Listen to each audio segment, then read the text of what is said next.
আপনি একটা ফ্যাক্টরি মালিক যে কিনা 20 লাইন চালায়, সে অপারেশন মডিউলে সে ইআরপি এফোর্ড করতে পারে না। সে অনেক কিছু তার ট্রেসেবিলিটি, তার ডেটা, তার কারেক্ট ডিসিশন মেকিংয়ে অনেক কিছুই গ্যাপ আছে। তাকে তো আপনার একটা স্পেস দিতে হবে, বিকজ এই লোকই ইকোনমিতে কন্ট্রিবিউট করা শুরু করবে। And having that time line আপনাকে ক্যালকুলেট করে কাউকে স্পেসিফিক নিড সাপোর্ট দিতে হবে। যেটা আমরা কেন বলি যে এটা ক্ষুদ্র কুটির শিল্প, কেন বলি যে এখানে আপনাকে সাবসিডাইজ করতে হবে অথবা আপনাকে একটা সাপোর্ট নিয়ে আসতে হবে, যেটা কিনা সে গিভেন টাইম একটা 10 বছরের স্প্যানে সে আবার the industry he will pay back to industry.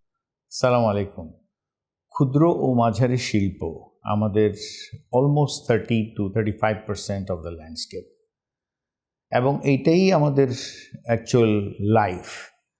যে ছোট ফ্যাক্টরি ছিল সে একটা সময় এসে বড় হয়েছে।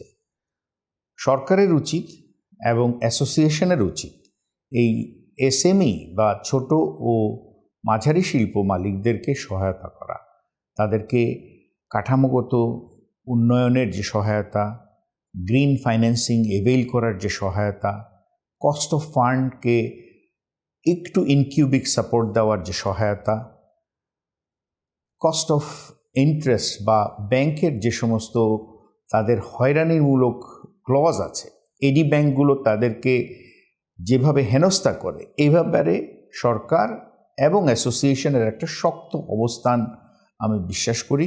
আজকের যে শিশু সেই আগামী দিনের ভবিষ্যৎ, এবং এই শিশুর যত্ন, এই শিশুর লালন অ্যাসোসিয়েশন, সরকার অ্যান্ড ব্র্যান্ড পার্টনার্স সবাই মিলেই করতে হবে। ধন্যবাদ।